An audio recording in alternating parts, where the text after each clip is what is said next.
I want to talk about the issue at hand here, the SDTC scandal. It's my third time rising on it. We've been dealing with this for 2 months. Your order, Mr. Speaker, was to have the government send the documents unredacted.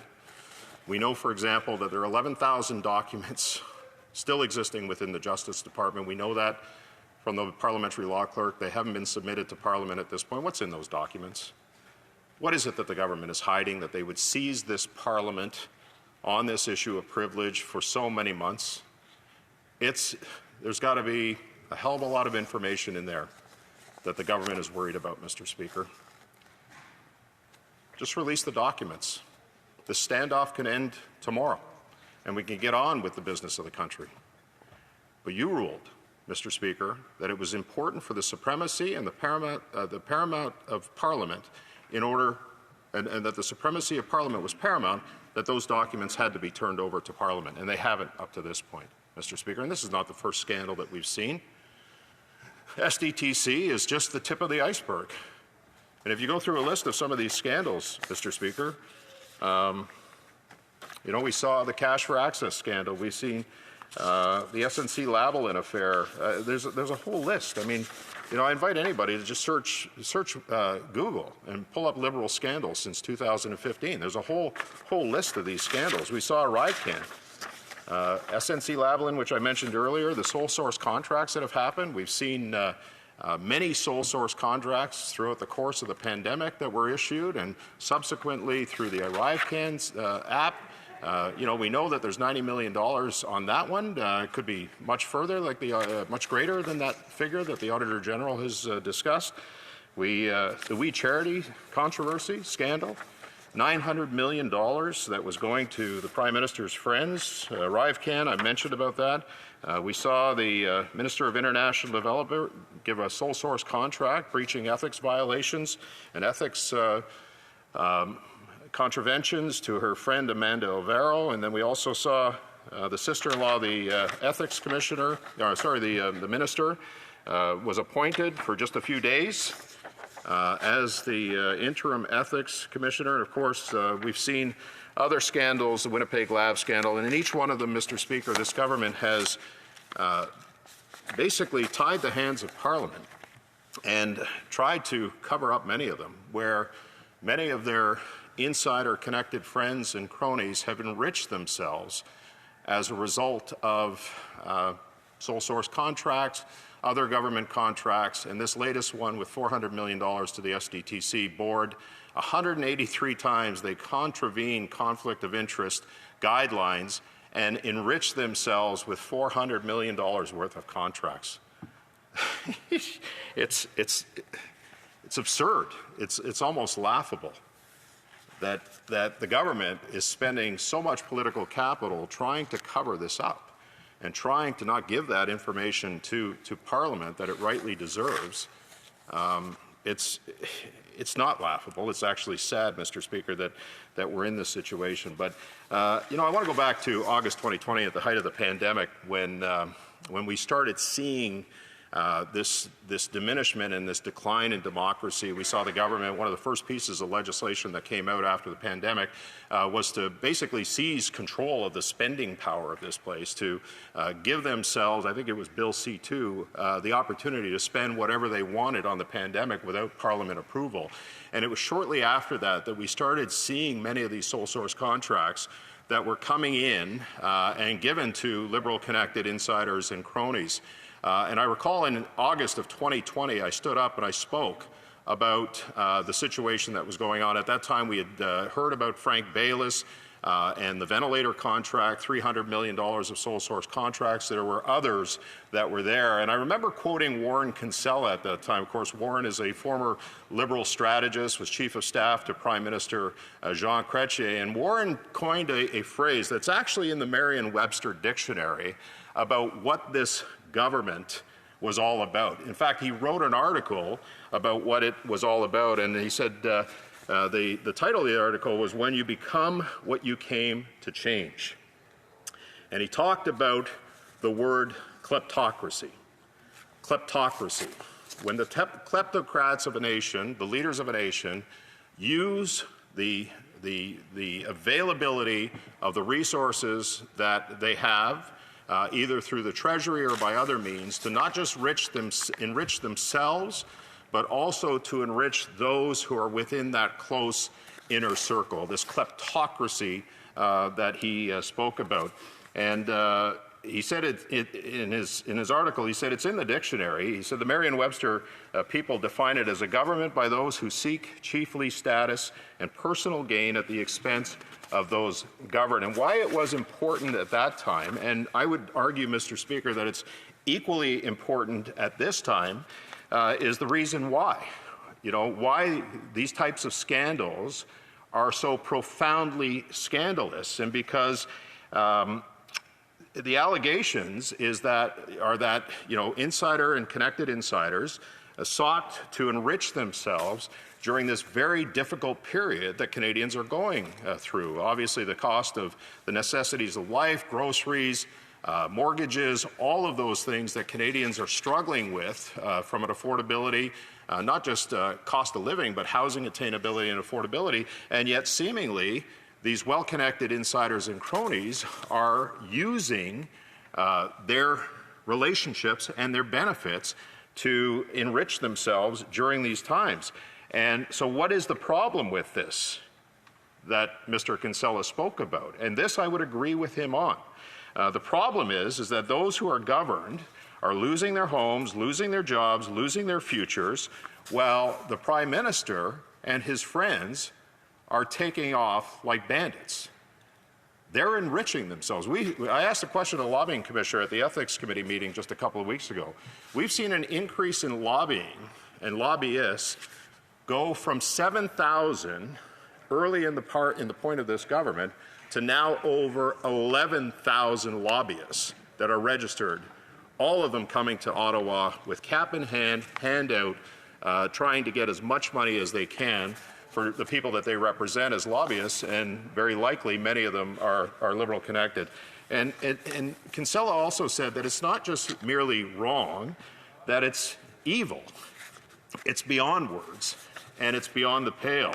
And so he said, as I conclude, that there is a name for what we've got now, Mr. Speaker. There's a name for a government like the Prime Minister's, a government run by those who seek status and personal gain, at the rest of us and the rest of Canadians who are suffering so greatly, not just economically, but socially, through the division that has been created by this government, Mr. Speaker. And Kinsella coined the phrase that it's a kleptocracy, where insiders, connected insiders, are benefiting from their role in government at the expense of those who they govern. It's precisely what's going on. We have a kleptocracy, Mr. Speaker. Thank you. Questions and comments. The Honourable Parliamentary Secretary to the Leader of the Government in the House of Commons. Thank you, Mr. Speaker. Where does one start off? So much misinformation compacted into 20 information, and it's echoed in the social media throughout the country by unethical, I would suggest to you, characters, Mr. Speaker. I won't say which political party, but there's unethical characters that continue through social media to espouse all sorts of misinformation. First and foremost, let me assure the member, Canada is not broken. Canada, in comparison to any other country in the world, is the best country to call home. Whether the Conservative Party wants to believe that or not, that's up to them, Mr. Speaker.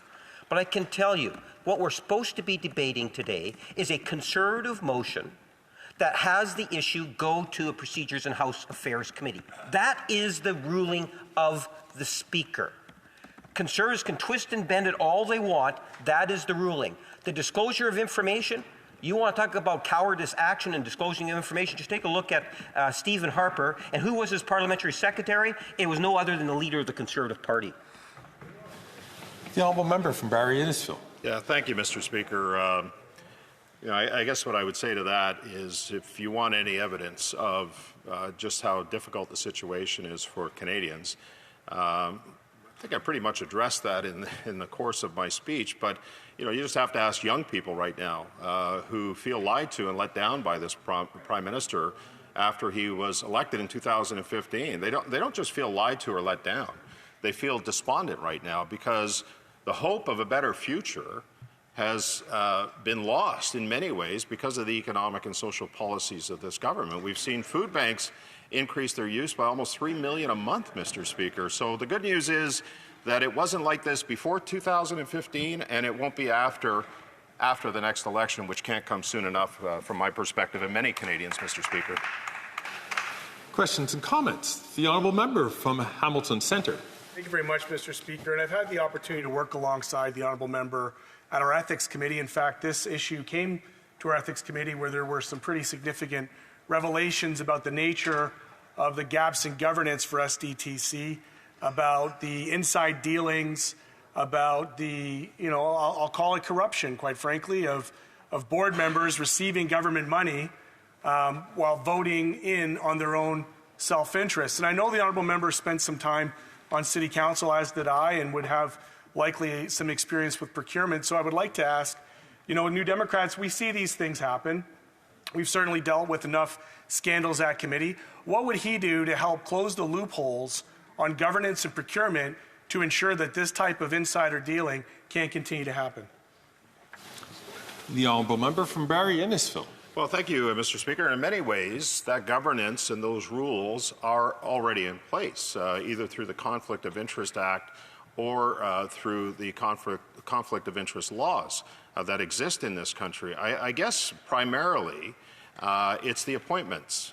We've seen through this scandal, in particular the SDTC scandal, we saw many of the appointees to the board of SDTC were made by this current Liberal government. The problem is, as the honourable member noted, that many of the contracts that were issued were done with the approval of the board, or worse yet, where those individuals who were part of this board did not recuse themselves from the decision-making process.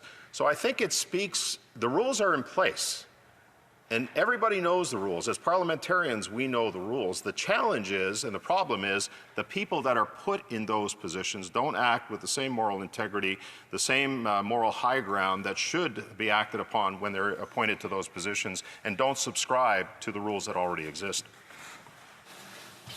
Questions et commentaires, questions and comments. The honourable member from Kootenay, Columbia. Thank you, Mr. Speaker, and I want to thank my honourable member for his speech. And having been involved in riots in the past in my law enforcement career, what happened in Montreal is certainly an awakening call for Canadians and for how disruptive some of these protests are. But getting back to the SDTC, I wonder if the member can answer the question as to why the reluctance of the government to produce the unredacted documents. Is it because, first of all, only 60% of the files that SDTC dealt with have been examined? Or is it because they just are afraid somebody might end up going to jail here?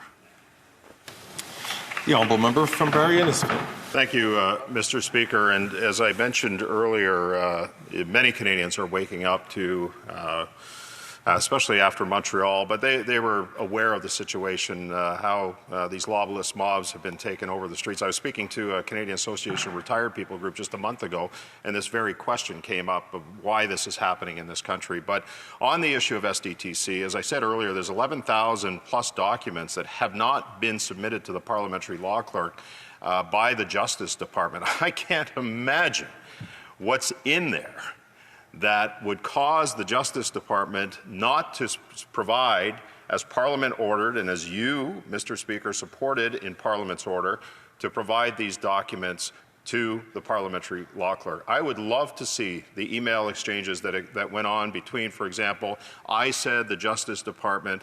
I think there's a level of criminality in there and a level of known corruption within those documents that this government does not want this Parliament, you, Mr. Speaker, or all Canadians to have a look at because it's damning. L'honorable député de La Pointe-Lille. The honourable member for La Pointe-Lille. Thank you, Mr. Speaker. Earlier, I posed a question to a colleague from the Conservative Party. I asked her what she thought of the Bloc Québécois legislation to remove the exemption for hate speech on religious grounds. she said that censorship wouldn't fix the problem. Does that mean that under a Conservative government, hate speech would be allowed for everyone? Or would there just be still that special exemption for hate speech on religious grounds? The Honourable Member for Barrie Innisfil.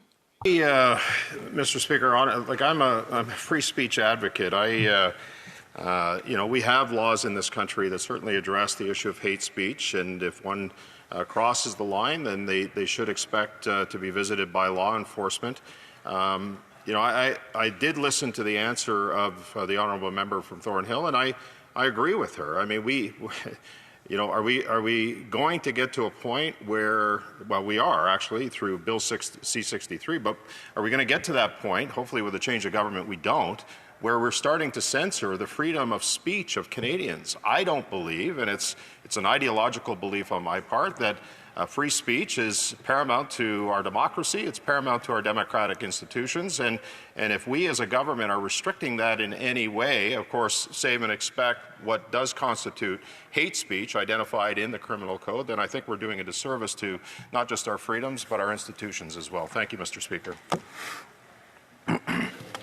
Questions and comments? The Honourable Parliamentary Secretary of the Government House Leader. Yes, Madam Speaker, in order to highlight the word hypocrisy, read what it is the member across the way just said about freedom. And then while you're at it, read in terms of the CBC article that talks about Conservative MPs and Conservatives from within their own caucus. And what did they have to say? After 2 years of their leader of the Conservative Party, many Conservative MPs say they are much less free now than they were before his arrival. The man who promised during his leadership run to make Canada the freest country in the world maintains tight control over the actions of his caucus members, Madam Speaker. So, on the one hand, he talks freedom. In the reality, his leader says that doesn't apply to Conservative members of Parliament. Does he not see any hypocrisy there? Member for Barrie Innisfil. The source is the CBC. Enough said. Questions and comments? The Honourable Member for Toronto St. Paul's. Thank you, Madam Speaker. I'm reminded again of the Greek myth of Midas, where everything that he touches turns to gold. He turns his daughter to gold, into a gold statue, and he's distraught. There's another part of it where he judges a music contest, and the gods didn't like his choice, so his ears are turned into donkey ears, and he has to run around like that. But for the things that he turned to gold, he was ultimately able to unwind what happened by washing his hands of it. So my question for the member is there a way for this government to unwind this scandal and the money they've spent? Honourable Member for Barrie Innisfil in 15 seconds. I don't think there is, and the proof in that is their reluctance to provide the documents to Parliament. So what's in those documents that are so damning and so that could cause potential damage to this government? I'll tell you what my big fear is, and I understand we have laws of protection of information in this country. When we do change government, and it's coming, we just don't know when, hopefully sooner than later, that we'll be able to get to the bottom of all of these scandals and have access to all of these documents.